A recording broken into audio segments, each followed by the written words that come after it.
DPA news Marathi, शोध सत्य बातमीचा।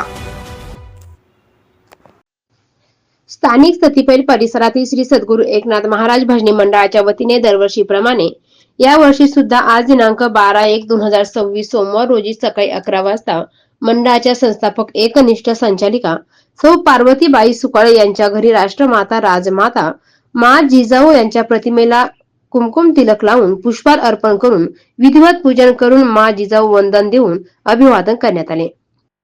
यावेळी श्री शक्तीचा विचार केला की इतिहासातील काही तेजस्वी व्यक्तिमत्वे आजही दीपस्तंभाप्रमाणे आपल्याला दिशा दाखवतात। त्यातीलच सर्वात जवळचं नाव म्हणजे राजमाता जिजाऊ मासाहेब। बुद्धी आणि युक्तीच्या जोरावर मासाहेब जिजाऊंनी अशक्य ते शक्य करून दाखवले, स्वराज्य निर्माण केले। स्वामी विवेकानंदांनी ध्येय स्फूर्ती होईपर्यंत थांबू नका असा संदेश दिला। महापुरुषांचे विचार व कार्य समाजाला कायम प्रेरणा देत असतात, असे प्रतिपादन संस्थापक अध्यक्ष देवीदास शर्मा यांनी केले। राजमाता मा जिजाऊ जयंती साजरी करण्यात आली, यावेळी ते बोलत होते।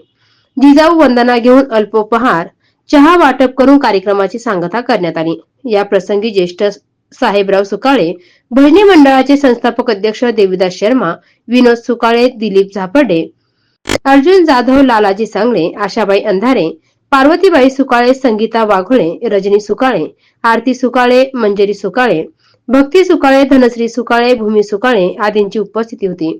कार्यक्रमाचे सूत्रसंचालन व आभार प्रदर्शन दिलीप झापर्डे यांनी केले, अशी माहिती श्री सद्गुरू एकनाथ महाराज भजनी मंडळाच्या वतीने देण्यात आली।